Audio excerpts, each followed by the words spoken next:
अच्छा, जो ये जो आपका आखिरी सवाल था ना, आखिरी हिस्सा जो है सवाल का, वो ये है कि अभी तो उसने पैदा होना है। तो जब उसने पैदा होना है उसके बाद उसने, देखें ये तो अल्लाह के नबी अलैहिस्सलाम ने बताया ना कि वो इस्फहानी यहूदियों में से आना है, ये नहीं कहा कि इस्फहान में से आना है। तो समझ लें दोनों चीजें मतलब ले लेते हैं कि इस्फहान ईरान को कहते हैं भाई। तो ईरान में पैदा होगा तो ईरान में बहुत थोड़े से ज्यूज अभी हैं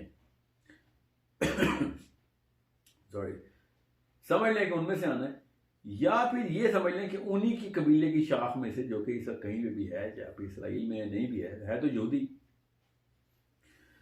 तो उनके बच्चे, जब भी बच्चा पैदा होगा उसको जब भी ये इल्म मिल जाना है कि ट्रैवल कैसे करते हैं, तो सबसे पहले तो उसने ट्रैवल करना है as far as he can go, and then he will be obviously captured, और तमीमुद्दारी से उसकी मुलाकात होनी है, क्योंकि हुई तो वो फ्यूचर पास्ट में हुई है ना। फ्यूचर पास्ट का मतलब है कि पैदा हुआ फ्यूचर में हुआ है और उसके फ्यूचर में उसने पास्ट में जाना है, तो फ्यूचर पास्ट होता है, ठीक है।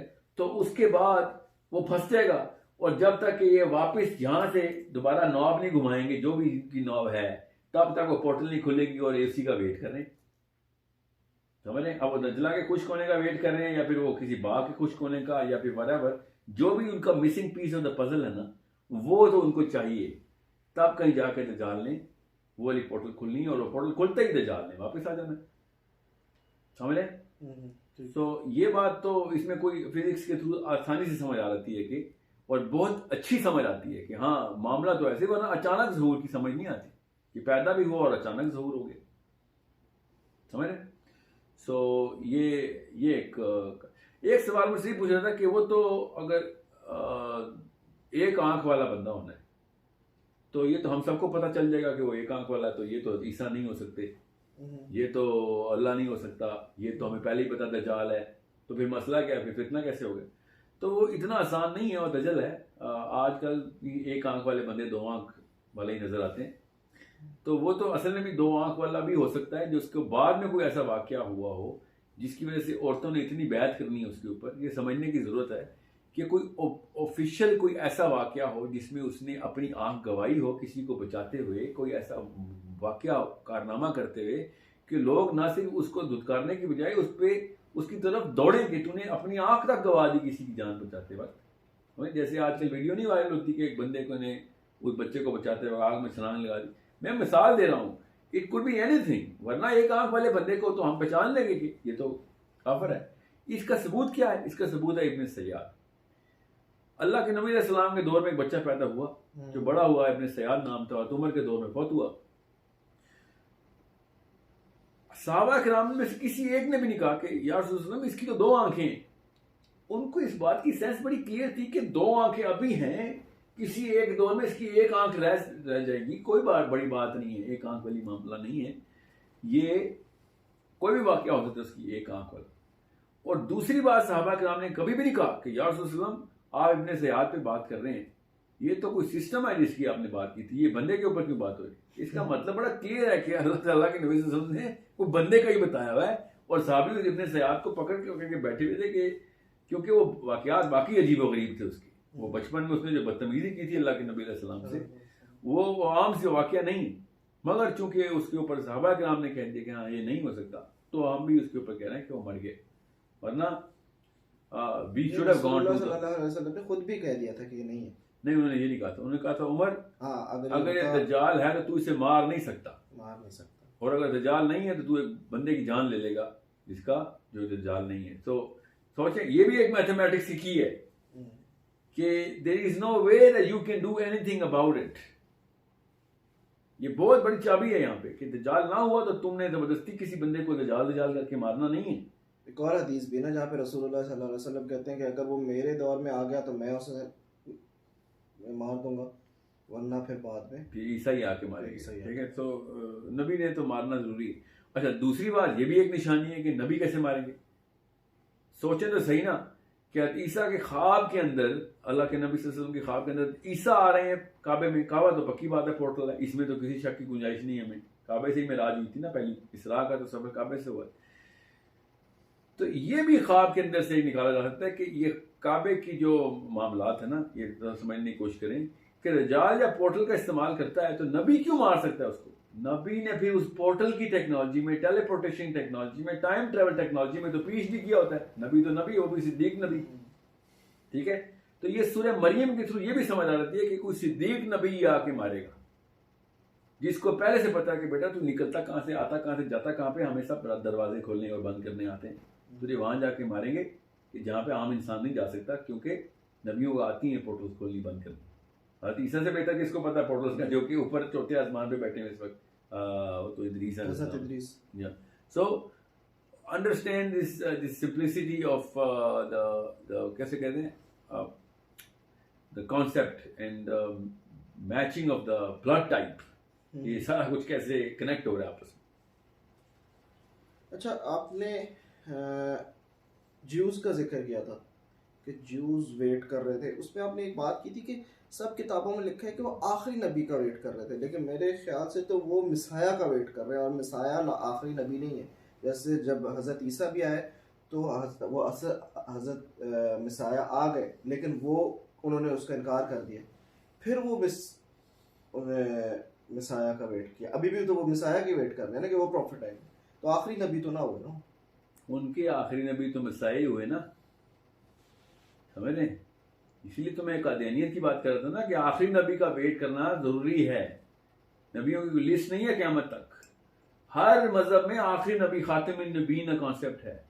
वो ये कहते हैं कि हमारा आखिरी नबी अभी आना है, जिसने final kingdom temple, third temple किए करके वापस इसरा का वादा पूरा करना है। इसरा मतलब हज़रत इसहाक का, इसराइल हज़रत इसहाक का नाम है। तो वो जो है ना, जो सरदारी हमें जो मिलनी है, वो है ये यहूदियों के कॉन्सेप्ट में। वो बड़ी सिंपल सी बात है कि वो मदीने में उसी नबी को ढूंढने आए थे, और सही जगह पर ढूंढने आए थे, निशानियां उनके पास ठीक थी, और फिर अल्लाह ने कह दिया इन्होंने ढूंढ भी लिया है, पकड़ भी लिया, इन्होंने पहचान लिया है, जिस बाप बेटे को पहचानता है कि ये मेरा ही है, समझे?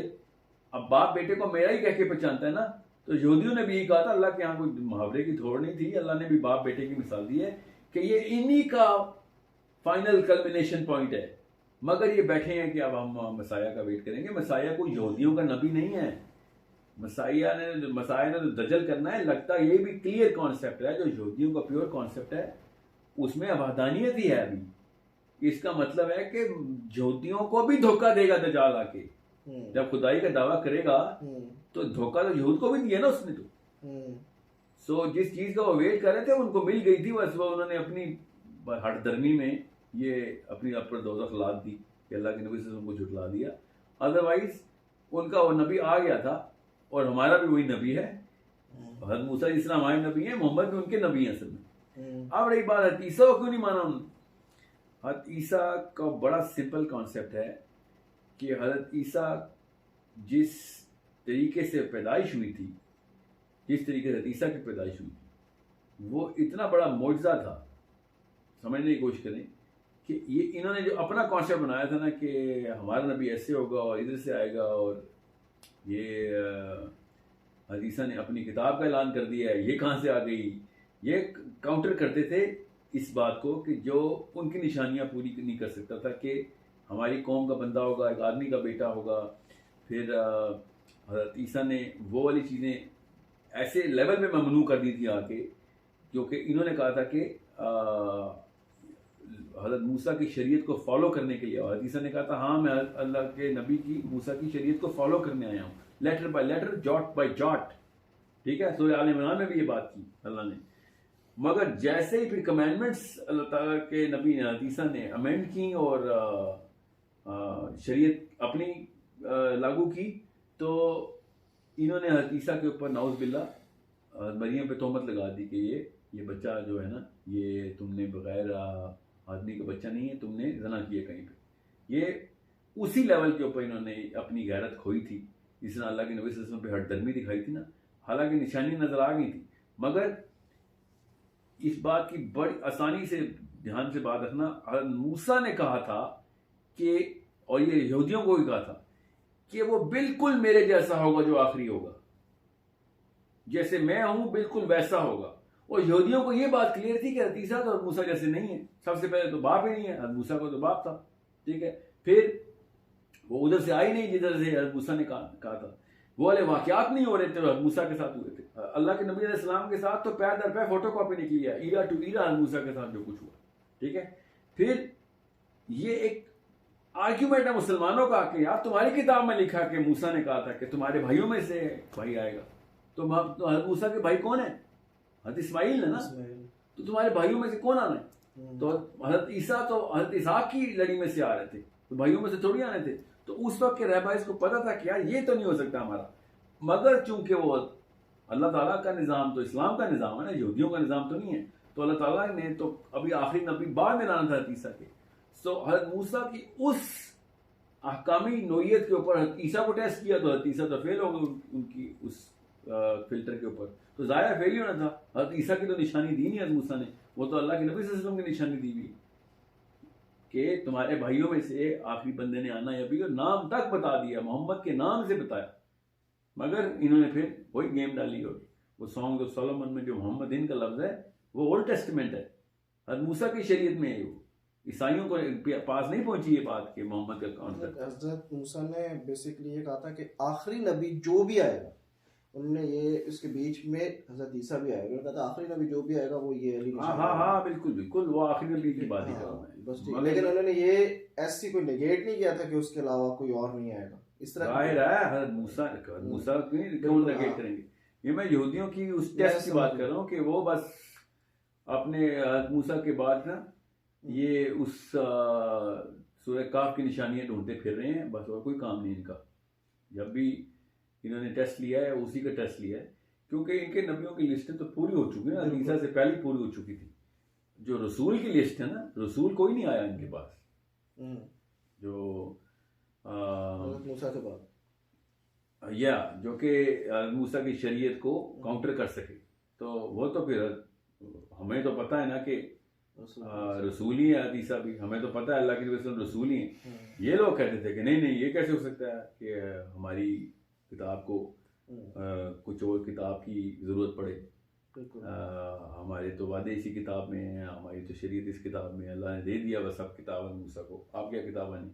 तो दज्जाल को ये तो नहीं कहते मसीह आएगा तो नई किताब लेके आएगा, वो ये नहीं मानते, वो किताब मूसा की चलाएगा वो आके अकॉर्डिंग टू देम। इसलिए तो कह रहा हूँ दज्जाल ऐसा है कि यहूदियों को भी मुंह के बल गिरना पड़ेगा कि यार ये तो हमारे साथ भी गेम डाल गया। Thank you very much.